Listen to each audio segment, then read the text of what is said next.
Vadakkekad AC. Kunjumon Haji memorial cultural centre ട്രസ്റ്റിന്റെ നേതൃത്വത്തിൽ അനുസ്മരണ സമ്മേളനവും രോഗികൾക്കുള്ള ചികിത്സാ ധനസഹായ വിതരണവും വിദ്യാർത്ഥികളെ ആദരിക്കലും വെള്ളിയാഴ്ച നടക്കുമെന്ന് ഭാരവാഹികൾ പുന്നയൂർകുളത്ത് വാർത്താ സമ്മേളനത്തിലൂടെ അറിയിച്ചു. വെള്ളിയാഴ്ച വൈകിട്ട് 4-ന് വടക്കേക്കാട് TMK റീജൻസിയിൽ വെച്ച KPCC working president T. Siddique MLA ഉദ്ഘാടനം ചെയ്യും. DCC മുൻ പ്രസിഡന്റ് O. അബ്ദുറഹ്മാൻ കുട്ടി അധ്യക്ഷത വഹിക്കും. മുൻ MP C. ഹരിദാസ് അനുസ്മരണ പ്രഭാഷണം നടത്തും. കോൺഗ്രസ് നേതാവും ദീർഘകാലം വടക്കേക്കാട് പഞ്ചായത്ത് പ്രസിഡന്റും ICA വിദ്യാഭ്യാസ സ്ഥാപനങ്ങളുടെ ആദ്യ പ്രസിഡന്റുമായിരുന്ന AC-യുടെ സ്മരണയ്ക്കായി ട്രസ്റ്റ് ഏർപ്പെടുത്തിയ ചികിത്സാ സഹായം മുൻ MLA P. A. മാധവൻ വിതരണം ചെയ്യും.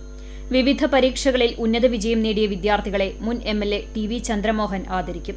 KPCC മെമ്പർമാരായ സയ്യിദ് മുഹമ്മദ് തങ്ങൾ, ഷാജി കാളിയേത്തൽ തുടങ്ങിയവർ മുഖ്യാതിഥികളാകും.